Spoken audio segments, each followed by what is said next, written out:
अस्सलाम वालेकुम दोस्तों, वीलाग में भलीकार आऊँ या दो चांडियो। अज कराची प्रेस क्लब जा आॾो आऊं मौजूदु हुउसि। सुबुह खां सॼी सिंध मां वॾे तइदाद में उस्ताद जेके आहिनि उहे शरीक थिया ऐं न रुॻो उस्ताद हुआ पर ही एम्प्लॉइज़ अलायंस हो, जंहिंमें गस्टा, पेटीएलएफ, जेके क्लार्क एसोसिएशन आहे उन्हनि जा माण्हू ऐं सिंध जी कुंड कुर्शुआ घुटकी, उमरकोट, बदीन, ठठे समेत सिंध जे मुख़्तलिफ़ ज़िलनि, दादू, नवकोट, थर जे इलाही ॾुरान इलाइक़नि खां आयल जेके आहिनि उस्ताद आहिनि। संदन को जेको मुतालबो हुयो, यकीनन उन पंहिंजे जेका बजट पेश थी आहे उन में जेके संदन इशूज़ आहिनि पघारुनि जा, ॿिया जेके मामला आहिनि पंजाब हुकूमत ॿियनि खे नज़र में रखंदे हीअ हिकिड़े पुरअमन एहतिजाज करणु ऐं पंहिंजे हुकूमत जिन वोटनि ते हिननि चूंडे हिननि खे मोकिलियो आहे उन्हनि ॾाढो पंहिंजो हिकिड़ो केस रखणु आया हुआ ऐं उन्हनि सां जेको वर्ताव कयो वियो उहो तव्हां फुटेजिस में ॾिसी सघो था। तव्हां ॾिठो हूंदो त कीअं न उन उस्तादनि ते उन्हनि प्रोफेसर हुआ यूनिवर्सिटियुनि जा जेके पढ़ाइनि था, PhD होल्डर प्रोफेसर हुया, क्लार्क हुया, प्राइमरी उस्ताद हुया, औरतूं हुयूं जेके पढ़ाइनि थियूं, प्रोफेसर औरतूं हुयूं, उन्हनि सां जेको सलूक कयो वियो। सुबुह खां ई कराची प्रेस क्लब जा चारई रस्ता जेके आहिनि रोड अचनि था, गवर्नर हाउस खां, CM हाउस खां, सिंध असेंबली खां, ज़ैनब मार्केट खां, उहे बंदि कया विया ऐं न रुॻो बंदि कया विया पर ईअं पियो लॻो त ॼण त हीअ उस्ताद अॼु अलाए छा करणु आया हुआ। सॼो ॼण त सॼे एरिया खे नो गो एरिया कयो वियो हो ऐं इहो नो गो एरिया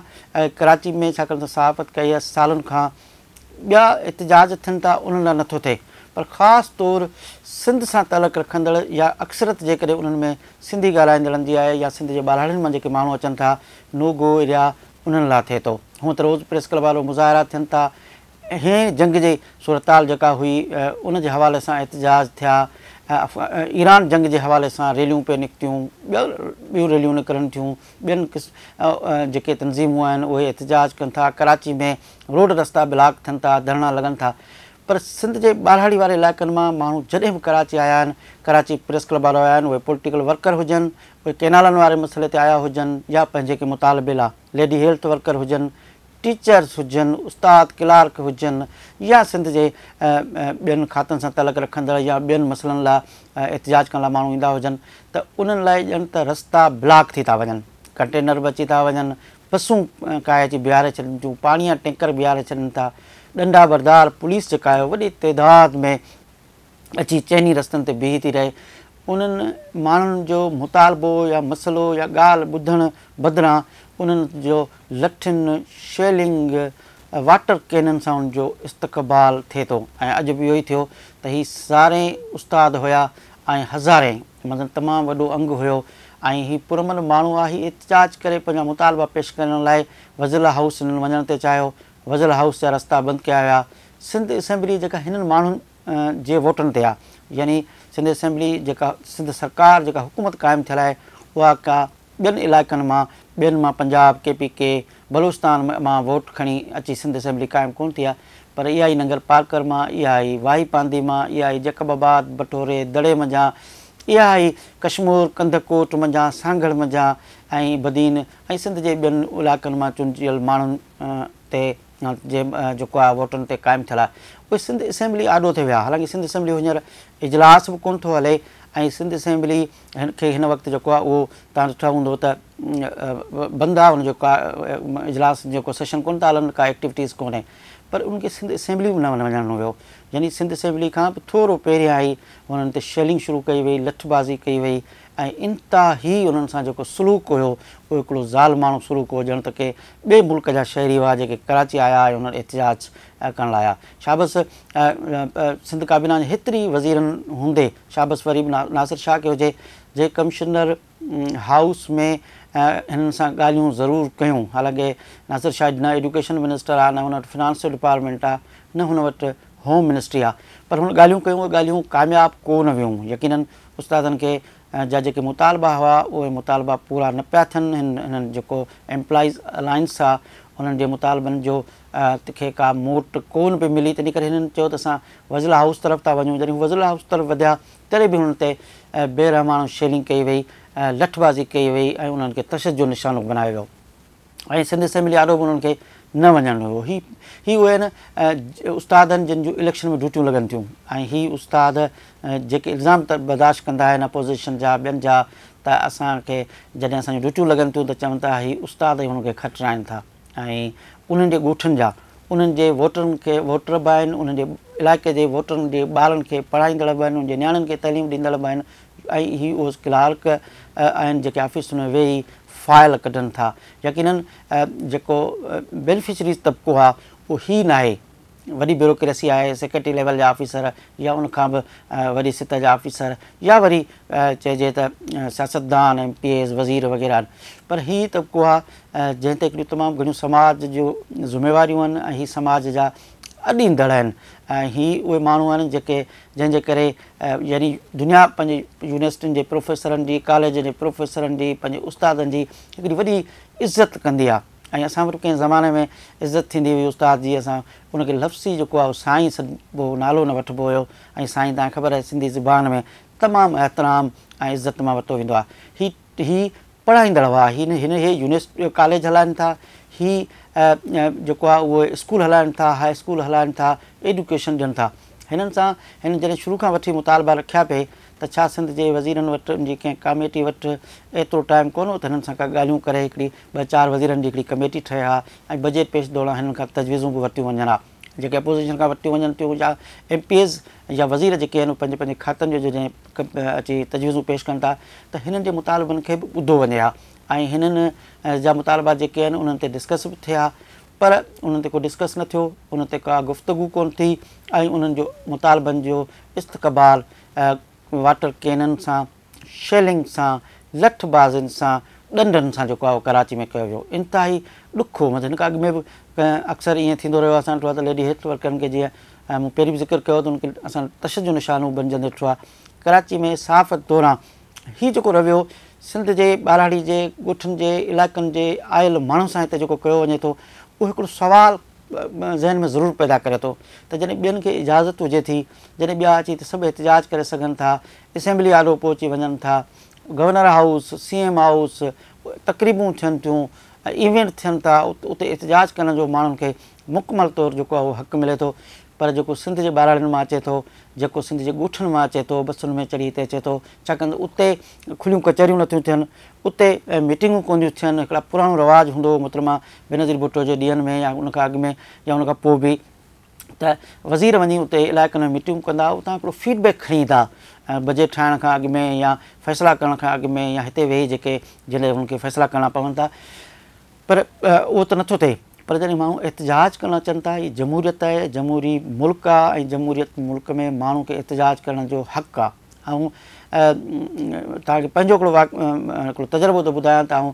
जॾहिं IVLP इंटरनेशनल विज़िटर प्रोग्राम में अमेरिका वियुसि त वाइट हाउस जिते आहे जिते अमेरिका सदर यानी दुनिया जो ताक़त तरीन माण्हू जेको आहे उनजो जेको हाउस आहे उन हाउस जे ॾाढो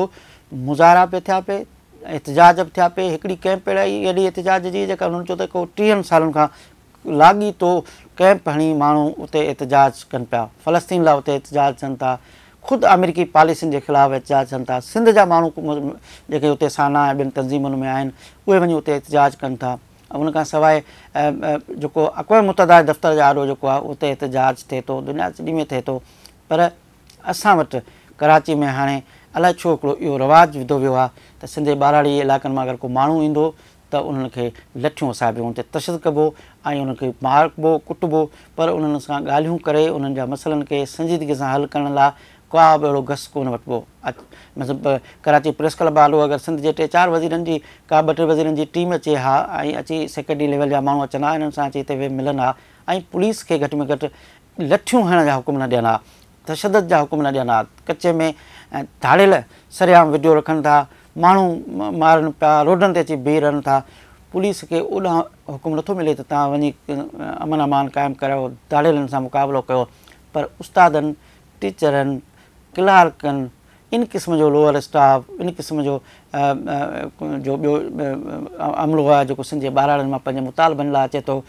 ॿुधो त सही न घटि में घटि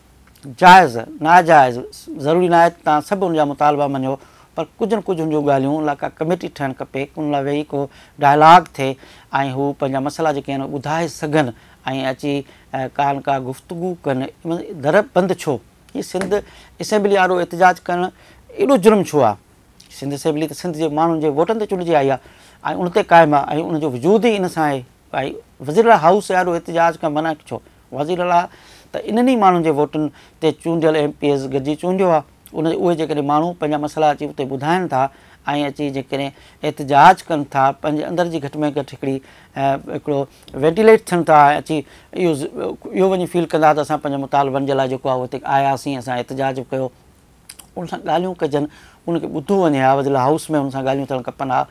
पर उहे ॻाल्हियूं करण बदिरां रस्ता बंदि कया विया। यानी प्रेस क्लब जे विच वारो प्रेस क्लब लाइ ईअं हो जीअं कैनाल वारे मसइले ते असां हिकिड़ी अॻु में तव्हांखे ज़ाहिर उहो जंहिंमें सिंध जे अदीबनि राइटर्स ऐं औरतुनि ॿारनि खे तश जो निशानो बनायो वियो, कई जामी चांडियो, सैफ समेत जा ॿिया दोस्त जेके आहे तव्हां ठहंदो टाइम ते तश जो निशानो बनिया हुआ। इन क़िस्म जी सूरत हाल हुई, सभु रस्ता बंदि हुआ, लठियूं खणियूं पुलिस बीठी हुई, ॼण त हीअ अलाए केरु माण्हू आहे जेके कराची आया, हीअ अलाए छा कराची खे बाहियूं ॾेई छॾंदा, हीअ पुरमन माण्हू आहे, हीअ कंहिं बि पथर खणी कंहिं गाॾी जो शीशो भञण वारा कोन हुआ, हीअ कंहिं दुकान जे शटर खे पथर हणण वारा माण्हू कोन हुआ, हीअ को वज़ीर हाउस जे अंदरि वञी का तोड़ फोड़ करण वारा कोन हुआ, हीअ का दीवार टिपी असेंबली जे अंदरि दाख़िल थियण वारा माण्हू कोन हुआ। महज़ब माण्हू, मुआशिरे जा पढ़िया लिखिया संजीदा माण्हू आहे। उन संजीदा माण्हू सां जेको रवियो अॼु अख़्तियार कयो वियो, सच त हिकिड़ो क्वेश्चन मार्क ज़रूरु अचे थो। ऐं इहो हमेशह असां इहो डिस्कस कंदा आहियूं त छा नो गो एरिया, छा रेड ज़ोन सिर्फ़ु सिंध जे बाराड़ी जे इलाइक़नि मां आयल माण्हुनि या सिंधी ॻाल्हाईंदड़ माण्हुनि जे लाइ आहिनि, छा ॿियनि लाइ ईअं छो न आहिनि? इहो हिकिड़ो क्वेश्चन ज़रूरु आहे। ऐं सच त हिकिड़ो ॾुख थियो ऐं जॾहिं मूं जेॾीमहिल लठबाज़ी वेठी ऐं प्रेस क्लब मां वियुसि पे, उस्तादनि सां मिलियुसि पे, इलाही बाराड़ी मां अलाए किथां किथां ॻाल्हि आहे, कहर जी गर्मी में ॿार रोड ते बीठा हुआ, पंहिंजे हिकिड़े मुतालबे जी मञता लाइ आयल हुआ, पर उन्हनि सां जेको कराची में सलूक कयो वियो यकीननि हिकिड़ी नई तारीख़ जेका आहे उहा कलम बंदि थिए थी पई। ऐं उहा उहो साॻी रवियो आहे जेको कंहिं ज़माने में हूंदो त सिंधी टोपी पाए तव्हां कराची न अचो ऐं जेकॾहिं ईंदा त मारिजी वेंदो आहे, लाश मिलंदा हुआ। थोरे जेको लाश त नथा मिलनि, पर उहे टोपियूं जेके आहिनि उहे लाहिण जो अॼु पुलिस जे हथां लथियूं आहिनि, कॾहिं दहशतगर्दनि जे हथां लथियूं, कॾहिं कंहिं जे हथां लथियूं। अॼु मूं ॾिठो त औरतूं टीचर्स हुयूं, उन्हनि जा जेके रवा हुआ उहे उते पट ते किरी पिया। टीचर जिन खे सिंधी टोपियूं पातल हुयूं उहे पट ते किरंदे असां मूं ॾिठियूं। लठबाज़ियुनि दौरान उस्ताद जेके आहिनि उहे प्रोफेसर लेवल जा जेके हुआ, जेके फिज़िक्स पढ़ाइनि था, केमिस्ट्री पढ़ाइनि था, बायोलॉजी पढ़ाइनि था, मैथमेटिक्स पढ़ाइनि था, ऐं उहे जेके असांजा डॉक्टर, इंजीनियर, वकील तयारु कनि था, उन्हनि ते लठियूं पिए वसियूं। ऐं सम्झां थो हिकिड़ी ॾुख जहिड़ी ॻाल्हि आहे, सिंध जे माण्हुनि सां इन क़िस्म जो रवे ते रवियो पियुसि पार्टी जे वज़ीरनि खे, काबीना खे, या बि हुकूमत में वेठल माण्हुनि खे, ऐं ख़ुदि जेको सिंध जो IG आहे उनखे उन यारो इहो हिकिड़ो सुवालु ज़रूरु बणिजे थो त छा सिंधी जो माण्हू कराची न अचे? एतिरो कयो जो वरी जॾहिं इलेक्शन में वञो त तव्हांखे सूरत हाल उहा न मिले। ऐं अहिड़ो न थियो जो सुभाणे वरी अव्हांखे सिंध जे ॿाराड़ियुनि में तव्हां वञो त सिंध जा माण्हू तव्हांखां इहो सुवालु ज़रूरु कनि त छा पंहिंजे ई शहर जे, पंहिंजे कैपिटल में, पंहिंजे सूबे जे जेको गादी जो हंधु आहे, छा उते असां अची पंहिंजो मुतालबे जी मञता लाइ एतिजाज न कयूं? इंतिहाई ॾुख भरी सूरत हाल आहे। सच त मूंखे इलाही ॾुख थियो, मूं सोचियो त इन मौज़ू ते अॼु तव्हां सां गुफ़्तगू कजे पंहिंजे हिन वीडियो कॉलम में। ऐं इन अमल जे हवाले सां यकीननि सॼी सिंध मज़मत कंदी। ऐं हिकिड़ो अहिड़ो वाक़ियो आहे, अहिड़ो अॼु एक्ट जेको उस्तादनि सां कयो वियो आहे जेको जंहिं ते रत जा ॻोढ़ा माण्हू रोए, उन क़िस्म जी सूरत हाल आहे। सो इहो इलाही ॾुख पहुतो ऐं मूंखे स्पेशली इलाही उस्तादनि जे हवाले सां इहा शइ इलाही ॾुखी लॻी। तंहिं करे मूं सोचियो त तव्हां सां ज़रूरु शेयर कयां। ॿिए वीडियो कॉलम ताईं इजाज़त ॾींदा, अला भाई।